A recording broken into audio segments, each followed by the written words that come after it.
शुक्र है वो दफा हो गया, वरना मैं तो समझ रही थी कि डेरा डाल के बैठ जाएगा यहाँ पे। नूस मारा।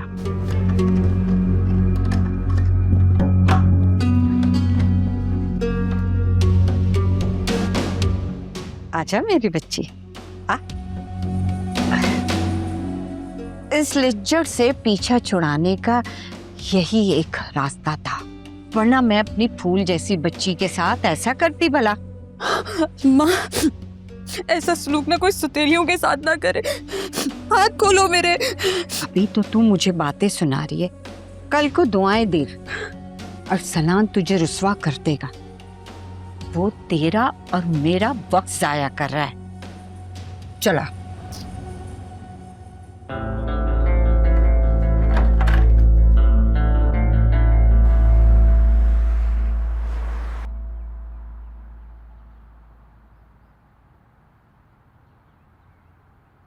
यार अगर नाराज ही रहना तो फिर आई क्यों हो?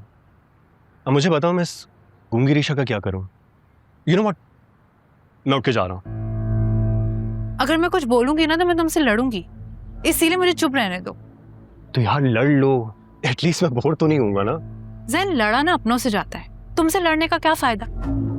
तुमने पार्टी में ना आकर ना मुझे यह एहसास दिला दिया है कि तुम्हारी जिंदगी में मेरी कोई वैल्यू नहीं है। और तुम ये बात देखो कि तुम्हारे बुलाने पे मैं यहाँ चली आई, तो तुम्हारी बात ही कितनी वैल्यू है मेरी जिंदगी में। यार किसने कहा कि मैं तुम्हारी वैल्यू नहीं करता? You my bestie. और मैं तुम्हें बताया तो था ना कि मैं क्यों नहीं आ सका था पार्टी में।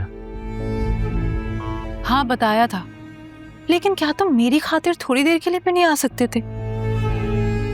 बात तो आखिर वैल्यू की है ना। यार तुम्हें पता है कि तुम्हारी वैल्यू मेरी जिंदगी में कितनी है। You already know for a fact कि यूनिवर्सिटी में कितनी लड़कियां जो मेरे ऊपर मरती हैं, लेकिन मैं सिर्फ तुम्हारे इशारों पर नाचता हूँ। यू नो व्हाट, तुम ऐसा करो कि मुझे अपने इशारों पे नचाओ जिस तरह वो चाबी वाले बंदर होते हैं ना, फिर मुझे लगता है कि तुम ज्यादा खुश होगी। तुम बनिए ना जाओ मेरे बंदर। चलो एटलीस्ट तुम हंसी तो। अच्छा बताओ क्या ऑर्डर करूं? एक बड़ी सी छुरी जिससे मैं तुम्हारा ना मर्डर कर सकूं। यार अब तो माफ कर दो, तुम लड़की कितनी जज्बाती होती हो।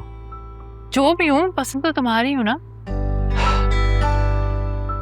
You want to order something? Yeah, I'll have a coffee and Oh, something to eat, okay. maybe. Excuse me. यार क्या जबरदस्त तरीके से तुमने हैंडल किया है क्लाइंट को। उसके हर सवाल का टू द पॉइंट जवाब दे दिया और फौरन ही कॉन्ट्रैक्ट साइन कर दिया उसने। थैंक यू बाबा, लेकिन ये सब तो मैं आपसे ही तो सीख रहा हूँ। याद आया, फैक्ट्री विजिट पे भी तो जाना है हमें। तुम्हें? हमें नहीं, तुम्हें। अब से फैक्ट्री विजिट पे सिर्फ तुम जाओगे, मैं तुम्हारे साथ कहीं नहीं जाऊंगा। सब समझ रहा हूँ मैं, आहिस्ता आहिस्ता आप सारी जिम्मेदारियां मेरे कंधों पे डाल रहे हैं और खुद आराम करना चाह रहे हैं अब। बिल्कुल ऐसा ही है भाई, मैं भी चाहता हूँ कि मैं अब अपने दोस्तों से मिलूं, क्लब जाऊं, सिगार पीऊं। मेरा राइट हैंड है ना, सब संभाल ले। Why not? संभाल लूंगा सब मैं। आप अब रेस्ट करें, इनफैक्ट एंजॉय करें अपनी लाइफ को, लेकिन ये स्मोकिंग वाली बात रहने देना। मजाक कर रहा था वो तो। अच्छा सुफियान, ये जिम्मेदारी तो तुमने संभाल ली है, कुछ और भी जिम्मेदारियां हैं जो मैं तुम्हें सौंपना चाहता हूँ। कैसी जिम्मेदारियां बाबा? बताऊंगा, वक्त आने पे बताऊंगा, और मुझे उम्मीद है कि तुम मुझे मायूस नहीं करोगे। मैं पूरी कोशिश करूंगा कि आपकी सारी उम्मीदों पर पूरा उतरूं। इंशाल्लाह ऐसे ही होगा। इंशाल्लाह। Okay, I take leave now. Factory visit पे भी तो जाना है। ओके बेटा, बाय। खुदा हाफिज।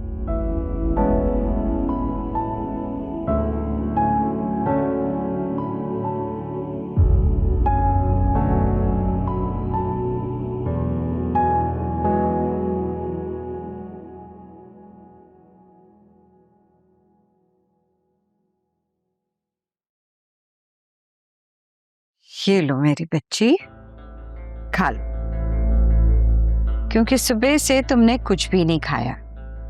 ये नहीं खा। बुरी बात, माँ का हाथ नहीं झटकते, गुनाह मिलता है। खाओ, देखो ना तुम्हारी माँ कितने प्यार से तुम्हें खिला रही है।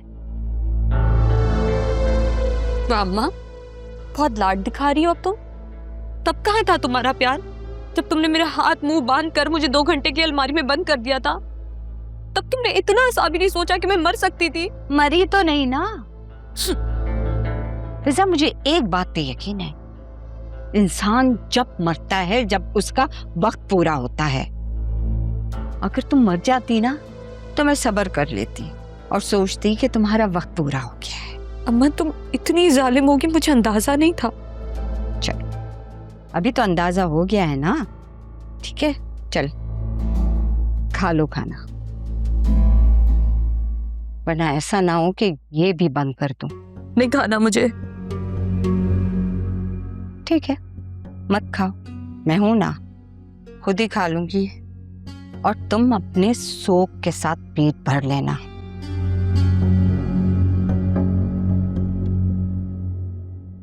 अल्लाह ऐसी माँ किसी दुश्मन को भी ना दे।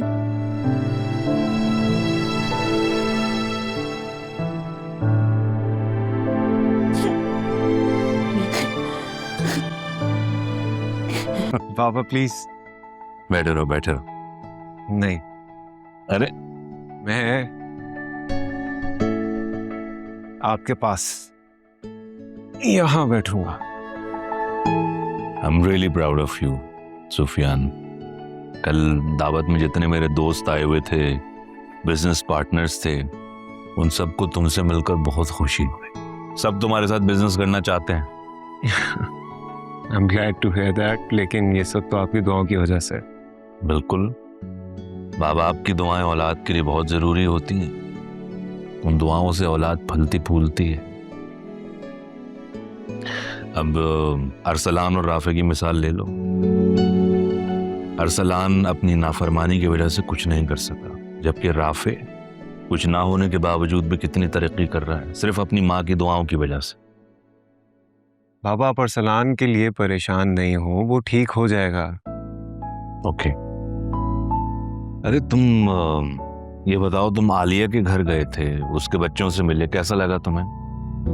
बहुत अच्छा लगा बाबा।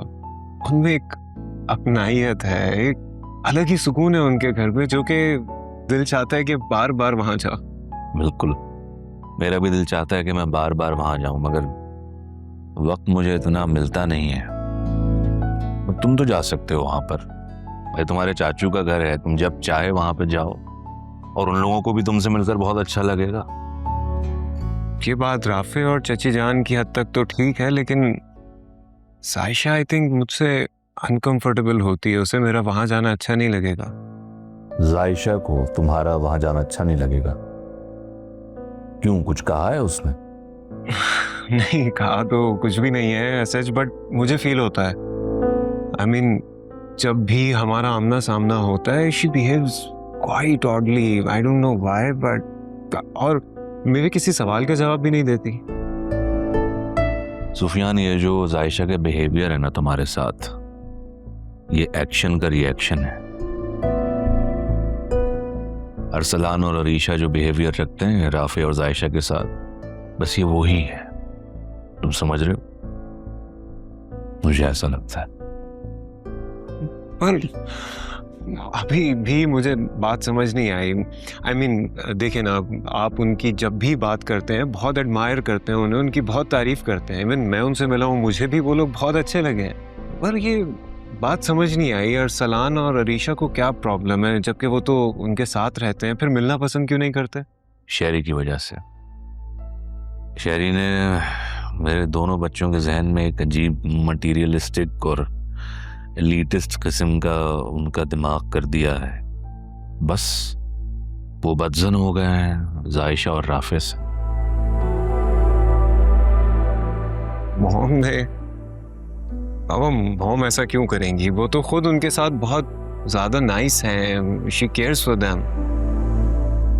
सुफियान, ख्याल रखना और अपनाना, ये दो अलग अलग बातें हैं। वो ख्याल रखती है मेरे डर की वजह से, मगर अंदर से वो पसंद नहीं करती, ना आलिया को ना उसके बच्चों को। तुम्हें पता है, जायशा और अरीशा का एडमिशन मैं एक ही कॉलेज में करवाना चाह रहा था,